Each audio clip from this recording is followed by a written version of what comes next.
Before I go any further, I would like to share something about myself. I write better than I speak, but I have a very loud voice and I'm not afraid to use it. But if it weren't for the passion behind this cause, I simply wouldn't be able to stand before a crowd to give a speech. Giving speeches is one of my greatest weaknesses. But I care deeply about the subject of animal rescue, so I'm willing to step way out of my comfort zone in order to be a voice for those without one. I've been gifted with the ability to speak from the heart and truth, and do so confidently. I feel divinely supported along my journey so long as I do. I plan to use this gift, regardless if I am comfortable or not, to raise awareness and affect positive change in a world that could use every bit of it that it can get. My biggest strength is vulnerability, and that is what I believe connects us all. Opening ourselves up and baring our souls encourages others to do the same. And it is the path to understanding each other, because we allow ourselves to be seen and heard authentically when we do. It is also the way to experience one love, because when we bare our souls, we see we really aren't that different. We all have similar needs to feel loved, connected, safe, healthy, and free to be ourselves, free to let our souls roam, free to experience this gift of life. These needs belong not only to humans. We are all but one, and there is but only one love, and that force exists within and for all beings on earth. Even though I am confident in being vulnerable as I stand before you today, my voice will shake and I will fight back the tears from my emotional attachment and the experiences with animal rescue and animal companionship. So please, as I speak, try and remember, I am no speaker. I will not be able to freestyle or recite these words off the top of my head. I will have to read this paper, and that is okay. I will be better as I go. I will get better as I go, but for now I'm offering myself just a little bit of grace, because it's not the presentation of the speech, but the message that matters to me. I have come to deliver the message in my own words in hopes that it brings awareness to a reality that needs our attention, and most importantly, that our attention will lead to action that will provide some relief for those we have chosen as today's guest of honor, so that they may continue meeting the demands of rescue work. The bigger picture is hopefully events like these will have a ripple effect of positivity above and beyond what we do here today. I have always had a love for animals since as far back as I can remember, but it wasn't until 2007 when I became the guardian of the sweetest and most bowed-out warrior spirit, pit bull named Kush, and that I truly experienced an unforgettable love that I had not been attuned to before, quite like I was with him, and then again with our second pit named Pups. Kush lived to almost his 12th birthday before cancer took his life. Pups is still with us, providing enough love to fill the void that Kush's absence left behind. But the thought of what comes after when neither are there is devastating to me, and one I cannot reconcile inside. I have never lost a best friend, let alone two, that I have spent every single day with this far. I had not factored in what I would be losing when we had to part ways one day, nor how fast that time would come when we decided to make them a part of the family. Shay talked me into a dog, specifically a pit, after I lost my cat, and I agreed because I love animals, so why not? I never imagined how obsessed and attached I would be to the spirit of pit bulls. They are the most amazing souls to me. Through them, I have learned about the love of a dog and love in general, and it has been the greatest impact on shaping the person that I am today. Pits have their own unique characteristics about them that set them apart from other breeds in my experience, but all dogs and animals are divine, and that is the force that I believe brings us all here today. The connection they provide us to divinity, to pureness, to love. The love we have for our animal companions resonates within all of us, because to know love of an animal is to know true love, and true love changes us at our core. It makes us want to do better, to be better, and that is exactly what my boys have done for me. Relationships with humans can be messy, chaotic, destructive, traumatizing, hurtful, and in general difficult to navigate. Language, emotions, and experiences get in our way, and we just lose sight of how to be good and decent sometimes. Even when we don't intend to be any of those things, we still can be hurtful to others. We get in our own way quite often. Human relationships are complicated. They just don't offer the same simplicity as animal companions, and that's what makes them invaluable to me. And I'm betting that a lot of you can relate to that. Kush was the greatest gift. I didn't realize his friendship was the medicine that would make me whole in a time I was shattering into a million pieces.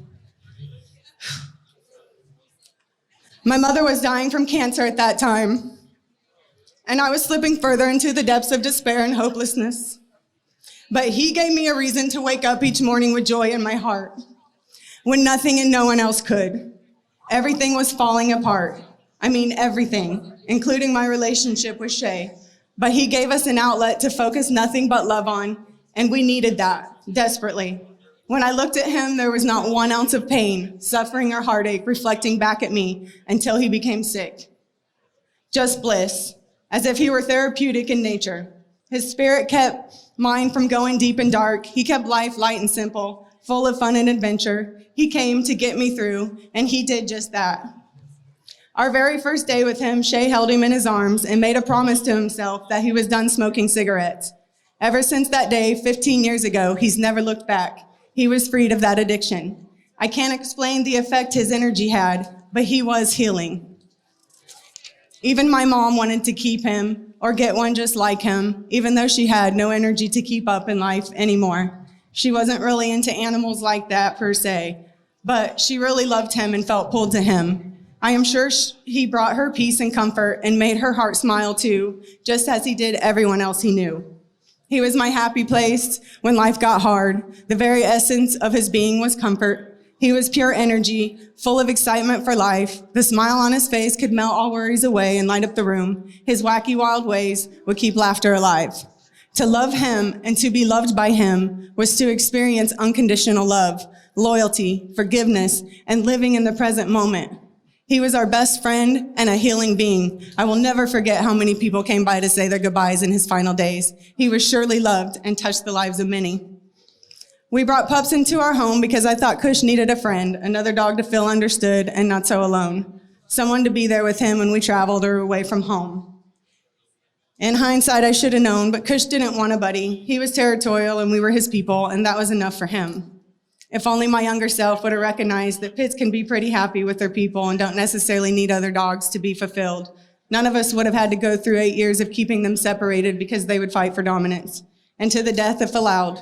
I learned instantly that my love and relationship to animals does not translate to their love and relationship to each other, and we had to adjust to that and proceed as such. We learned a lot about the nature of instinct and how to care for 2 completely different canine personalities. We had to provide a life of love and happiness to each dog, but on their own terms and separate from one another. It was a taxing situation that often felt it held me hostage at times. Plenty of people suggesting get rid of pups, but that is not how we roll. That suggestion always infuriated me. He is my family. We are his pack, and that wasn't an option. Thankfully, Shay and I are both that way because the years we've been given with Pups since Kush's passing have been equally as valuable and healing, and those we shared with Kush. Pups spent the first part of his life being pretty serious, holding his ground, being a man. When Kush passed, he was able to put his guard down and act more like a carefree dog. We have traveled all over and done all the things, vacations, camping, hiking, float trips. He even goes to most of the gatherings and kicks it with all the homies. He is one of the gang, 100%. He is just a big brute with no litter courtesy because we took him too soon from his parents. But he's living his best life now. We all got through it, and it became part of our story. And that story led us here today. In 2014, Shay and I opened our vegan food truck and somehow crossed paths with Beauties and the Beast. We ended up serving at one of their adoption events. We were instantly drawn to their cause because most of the dogs up for adoption were pits. I spent the day giving them all the loves between customers and wishing I could take them all so they never had to... Yeah. Hey, it's one of those... Woo. Wait, is it back on? Hello? Hello? Okay. Oh, shoot.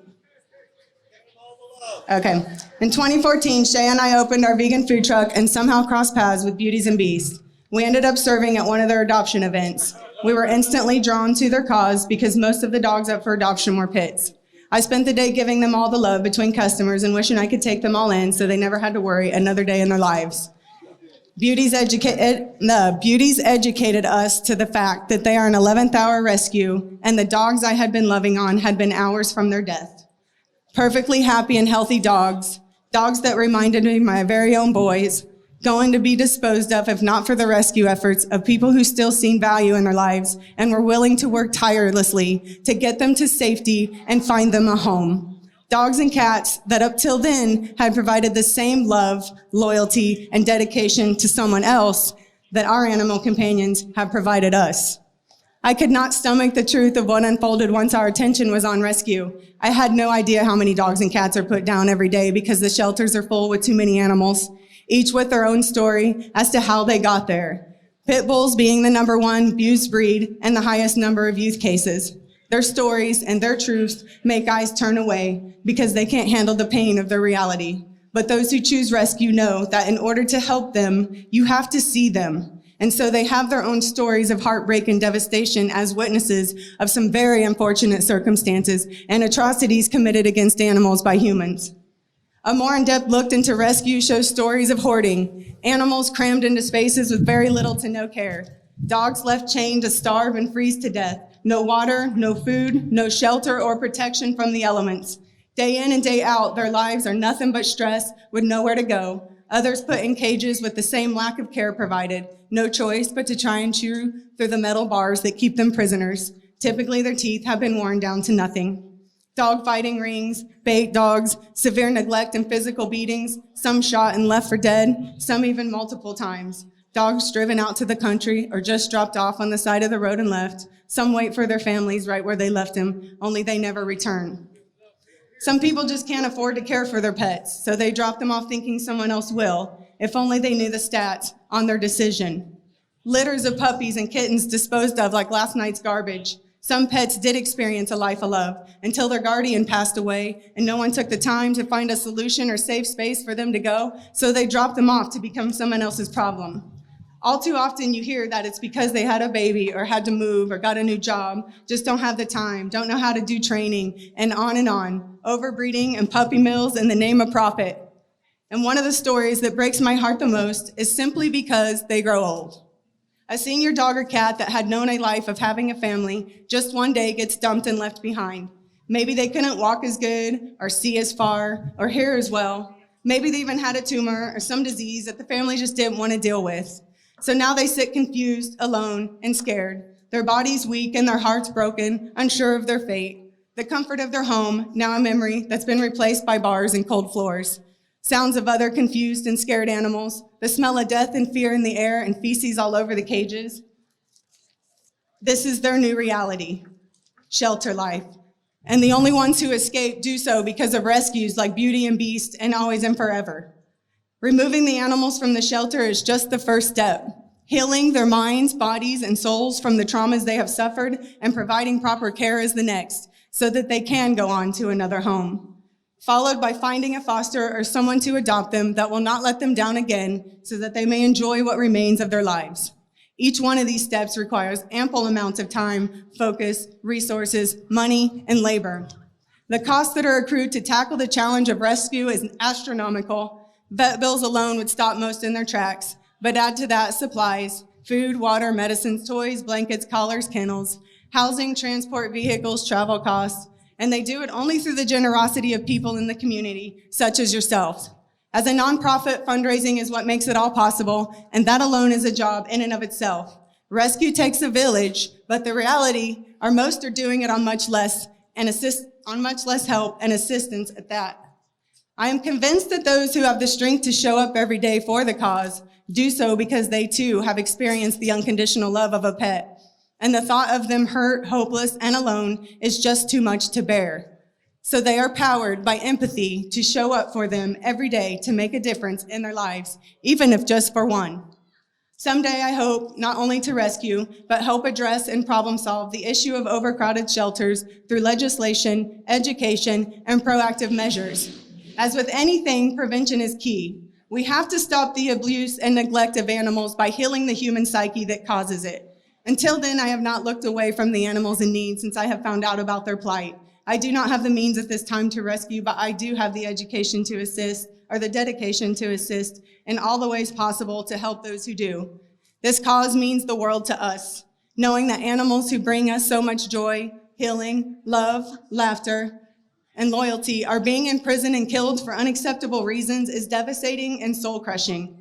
I could never imagine dropping Kush off when he got cancer to be left alone in a cage with no one he knows to comfort him, to let him die or be put down. I could never imagine seeing the eyes of my boys staring back at me through a cage while they sat in fear for their safety over any reason at all. I could never imagine them having to lie in their own feces or being surrounded by animals being walked to their death, unsure of their fate. Animals can sense and smell the fear and death in the air. I see that. when I walk to get them for their freedom rides, and I have to walk past all the animals except for the one I'm getting. But the one I'm getting, it's worth it. I just want to go back and save the rest. I just simply cannot imagine any of it. And when I do, the only thing I know to do with the feelings I'm left with is try to make a difference in any way I can. So today we stand with our local rescues in support of all they do. If you want to know how you can help, donations are being accepted via cash or GoFundMe. If you don't have either of those, supplies are another great offering. Volunteering of your time is a fantastic way to help out. Shay and I do freedom rides where we get them out of the shelter and take them to the rescues who are going to help them find a home. It's just a moment of our time. If you can't do that, they are in need of people to just come and love on them and take them on doggy dates. Just a moment out of the shelter goes a long ways for their health. There are a lot of ways in which you can help beyond just money. So get involved, get informed, and show some love. Wait. I almost forgot one of the most important things. So dance is a very sacred thing for me. And when you get it just right, with just the right music, it's a prayer. So tonight we dance to lift this cause. May our dance be the prayer and the meta. May all beings be happy. May all beings be at peace. May all beings be free from suffering. May all beings just simply be free.